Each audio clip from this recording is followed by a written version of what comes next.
Menteri Keuangan Sri Mulyani Indrawati menyebut akan terjadi resesi global pada 2023. Hal ini mengacu pada studi Bank Dunia yang menilai kebijakan pengetatan moneter oleh bank-bank sentral akan berimplikasi pada krisis pasar keuangan dan pelemahan ekonomi.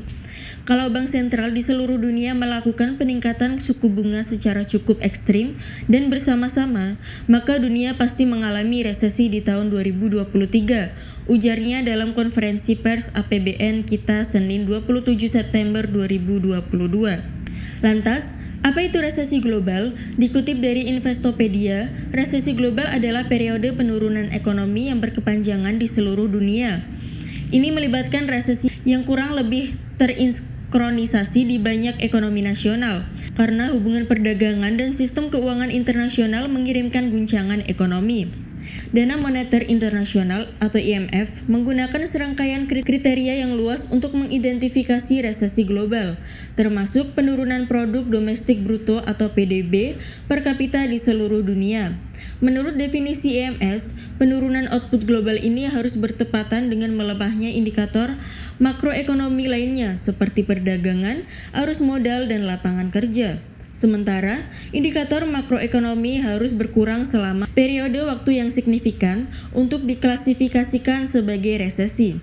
Meskipun tidak ada definisi resmi tentang resesi global, kriteria yang ditetapkan oleh IMF memiliki bobot yang signifikan karena status organisasi tersebut di seluruh dunia. IMF juga tidak menentukan jangka waktu minimum saat memeriksa resesi global. Berbeda dengan beberapa definisi resesi, IMF melihat faktor tambahan di luar penurunan PDB. Selain itu, harus ada penurunan faktor ekonomi lainnya seperti perdagangan, arus modal, produksi industri, konsumsi minyak, tingkat pengangguran, investasi per kapita, dan konsumsi per kapita.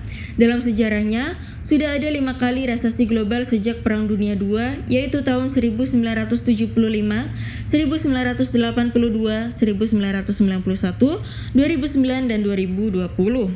Pada 2020, IMF mendeklarasikan resesi global baru yang dijuluki Great Lockdown akibat penerapan pembatasan selama pandemi COVID-19.